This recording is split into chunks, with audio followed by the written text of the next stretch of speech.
O'qib tushunmayapsiz, to'g'rimi? So'zlar notanish, o'qib tushunmayapsiz. Xo'p, men readingdan 9 oladigan bo'lsam, 9 olgan bo'lsam, xo'sh, reading 9 bu faqat so'z boyligini bilishdan kelib qolmaganda, reading 9 bu so'z boyligi bir qismini tashkil qiladi. So'z boyligiga qo'shimcha ravishda siz strategiyalarni ham bilishingiz kerak. Readingni yechishni strategiyalari. Strategiyalarni ko'pchilik bilmaydi. Shuni hisobidan zerikib demotivatsiya bo'lib qoladi. Strategiyadan tashqari parafraz sezgirligi dedim. Parafraz degani ingliz tilida paraphrase. Bilasizlar iborasini. Buni ham bitta nimaligini o'rgatib chiqaman va tezlik ham rol o'ynaydi. Ya'ni reading umumiy 9 ball deydigan bo'lsak, mana shu 4 ta komponentdan tashkil topadi. Hozir sizlarga men shuni bitta o'rnini tushuntirib chiqaman. Next. Xo'sh, strategiyalar bo'yicha ishlash sizga ancha-muncha osonlashtirib beradi. Ba'zilar o'ylaydi, readingni oldiga qo'yib oladida, polnistyu boshidan oxirigacha o'qishga harakat qiladi. Yo'q, boshidan oxirigacha hech kim o'qimaydi bolalar. Readingdan masalan men 9 olgan bo'lsam, men ham boshidan oxirigacha hech qachon o'qimayman matnni. Strategiya menga vaqtimni tejashga yordam beradi. Bilmagan so'zlarimni chetlab o'tishimga yordam beradi. Strategiya bo'yicha ishlashni o'rganamiz bolalar. Keyingisi, xo'sh, parafraz, ya'ni paraphrase. Paraphrase deganni ham tushuntirib o'taman yaxshilab. Ya'ni sizga savol boshqa so'zlar bilan beriladi, matnda xuddi o'sha so'zlar sinonimi bilan beriladi, to'g'rimi? Mana shu parafraz deyiladi va parafrazni bilish ham readingda ancha ko'tarilishga olib keladi. Buni ham yaxshilab tushuntirib beraman bitta. Keyingisiga o'tamiz. Va time management, vaqtga ulgurish. Ya'ni vaqtiga ulgurish, masalan, men 9 olgan paytlarimda readingni 1 soat berilsa, 40-45 minutda ishlab olaman-da. Ya'ni tezlikka ishlash. Har bittasi haqida men sizlarga bugun ma'lumot berib o'taman. Davom etamiz, keyingi slaydga o'tamiz. Xo'sh, qaranglar, reading ishlashdan ko'pchilik zerikib ketgan, demotivatsiya bo'lib qolgan, readingni ko'rsangiz, ko'nglingiz ayniydigan bo'lib qolgan. Qigiz kelmaydi, to'g'rimi? Readingni ko'pchilikni qigiz kelmaydi bolalar, maza qila olmaydi. Shu uchun sal qarashimizni, readingga qarashimizni o'zgartirib olishimiz kerak. O'zimizga personaj yasab olsak bo'ladi. O'zimizni ertakka solib olsak bo'ladi. Masalan, siz tasavvur qiling, siz reading yechayotgan o'quvchi emassizda, o'zingizni Sherlock Holmes obraziga kiritsangiz bo'ladi. Siz Sherlock Holmes, ya'ni detektivsiz va detektivga reading emas, jinoyatda dalillari berilgan. Siz o'sha jinoyat dalillariga qarab, jinoyatni qayerda bo'lgan, qachon bo'lgan, o'shanda nima bo'lgan, mana shuni bitta topib chiqsak bo'ladi. Hozir keyingi yozuvlarni doskaga chiqaramiz va mana reading haqida unutib olasiz va keyingi yozuvimiz o'zingni xuddi detektivdek his qil deganman, ya'ni detektivdek his qilishni boshlaysiz. Va keyingi yozuvimiz qo'lingizdagi varoq jinoyat dalillari yozilgan fayl qo'lingizda turibdi. Reading emas, jinoyat dalillari. Va siz eng kerakli dalillarni o'zingiz uchun tagiga chizib olasiz. Как detektivsiz, siz jinoyatni aniqlashingiz kerak va dalillarni tagiga sekin-sekin chizib olasiz. Keyingisi, endi shu dalillarni siz birin-ketin qidirishni boshlaysiz. Detektiv o'zini ishini boshlaydi. Xo'sh, ketdik. Demak, detektiv obraziga kirib oldik, ketdik. Xo'sh, dalillar sizga nima deb beriladi? Dalillar ismlar bo'ladi, joylar bo'ladi, sanalar bo'ladi. Xo'sh, ketdik. Keyingisi, muhimi sizga kerakli joyni topishga yordam bersin o'sha dalillar. Shunda qo'lingizdagi savollarga qaraysiz. Savollarda demak ismlar bormi, joylar bormi, sanalar bormi? Siz detektiv sifatida o'shalarni bitta belgilay olasizda. Menga mana bu dalil jinoyatni ochishimga yordam beradi deb o'zingiz uchun nima deydi, obrazni yasaysiz va ketdik. Masalan, qarang, bu yoqda tekst chiqyapti. Tekstda siz ko'rib turibsiz, z yozilgan z. Ya'ni z deganim tekst katta bo'ladi-yu, tekstning keraksiz qismlari sizga juda ham ko'p bo'ladi. Shu uchun tekstni boshidan oxirigacha o'qib turish kerak emas. Imminni dalili bor, jinoyatni ochishga yordam beradigan joyi borini o'qish kerak, o'sha qismini o'qish kerak. Va bizga birinchi savol chiqadi, hozir doskada paydo bo'ladi. Qarang. Birinchi savolda aytishyaptiki, when did Jack enter the room? Ya'ni Jack qachon xonaga kirdi deyishyapti. Demak, siz detektiv sifatida nima qilasiz? Sizdan nima so'ralyapti? Sizdan when so'ralyapti, qachon deyilyapti va Jack xonaga qachon kirdi deyapti. Demak, siz detektiv sifatida o'ylashni boshlaysiz. Demak, mendan qachonligi so'ralyapti. Demak, javobda men vaqtni topishim kerak. va kim berilyapti, yana Jack berilyapti. Men tekstni katta qismini vaqtimni ketkazib o'qib o'tirmayman. Men qachonligiga e'tibor beraman va Jack degan joyini topib olaman tekstda. Tekstga shunday qarasam, z kelyapti-da, Jack degan joyi chiqib qoldi. Bo'ldi, Jackni topib oldimmi, ana endi detektiv sifatida uni qachonligini qidirishni boshlayman. U qachon o'sha xonaga kirdi? Xo'sh, matnni o'qiydigan bo'lsak, Jack broke into the room without being realized. Ya'ni Jack xonaga buzib kirdi. Broke into degani o'sha enterni sinonimi. Mana parafraz degani nima degani? Ya'ni savoldagi enter so'zi matnda broke into bilan yozilib turibdi. Jack xonaga kirdi. Menga qachon kirgani kerak?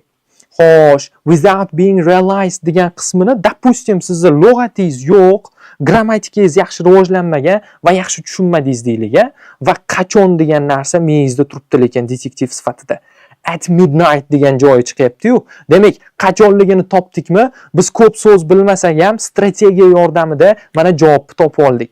Ko'pchilikni qiladigan xatosi nima? Ko'pchilikni qiladigan xatosi boyagi tekstni z yozilgan joylarini o'qib, vaqtini ketkazib o'tiradi-da. Hattoki so'zni ko'p bilmasak ham biz strategiya orqali, demak, javobni shunaqa oson topa olishimiz mumkin ekan. Ikkinchi savolga o'tadigan bo'lsak, mana ikkinchi savolimizda aytilyaptiki, what did Jack steal? Ya'ni Jack nimani o'g'irladi deyilyapti, to'g'rimi? Demak, ana endi men diqqatimni what ga qarataman, ya'ni nima deyilgan joyiga qarataman va Jack steal, Jack nimani o'g'irladi? Tekstdan qidiraman endi nimadir narsa. Xo'sh, ketdi. O'qiydigan bo'lsak, bitta oldingisiga qaytaramiz. Jack was totally unnoticeable. Also his invention was to get some money.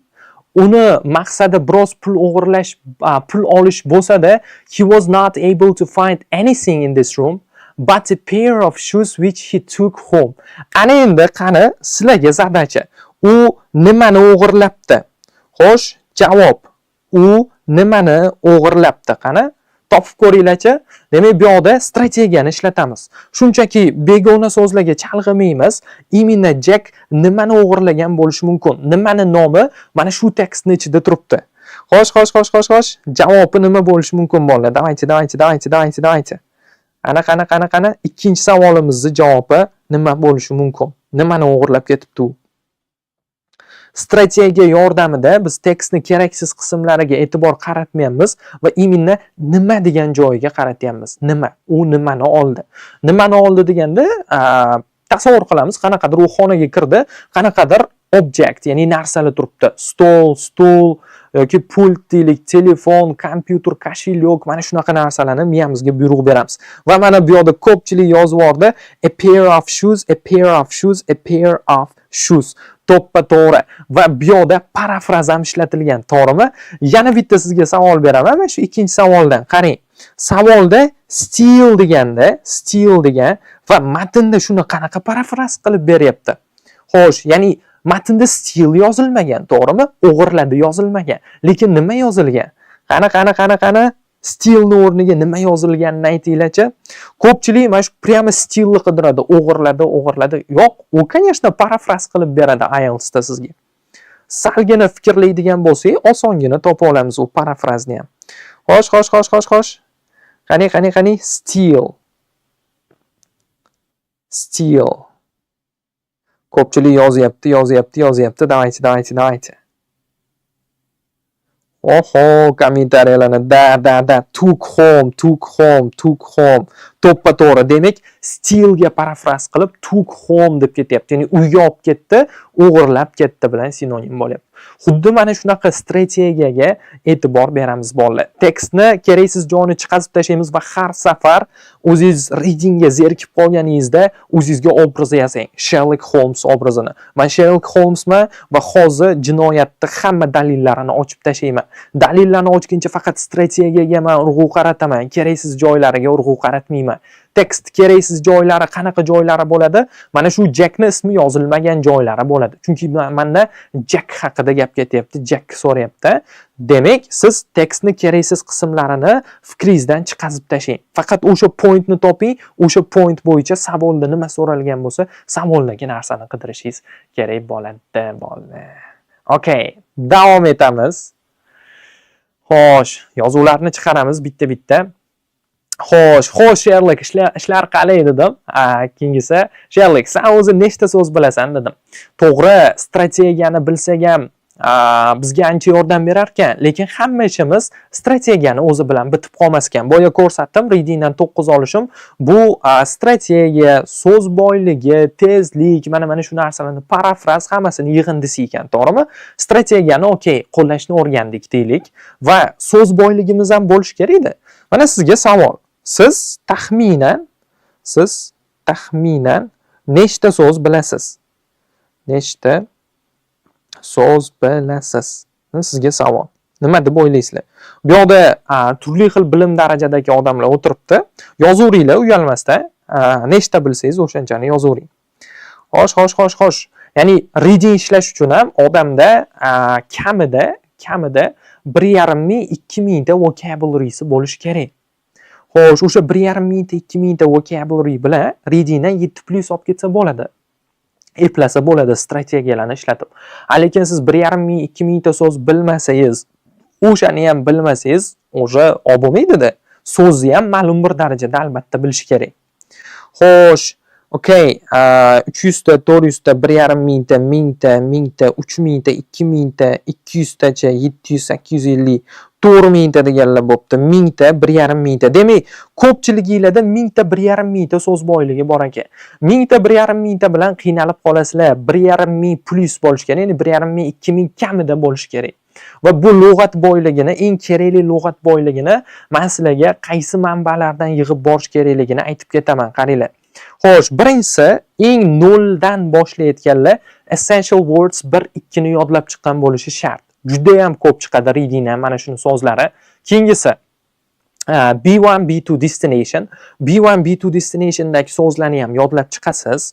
Dalshi davom etamiz. Keyingisi mana shu essential words bilan B1, B2 destinationni yodlaganingizdan keyin o'sha где-то 1,5 mingtacha so'zga borib qoladi so'z zaxirangiz.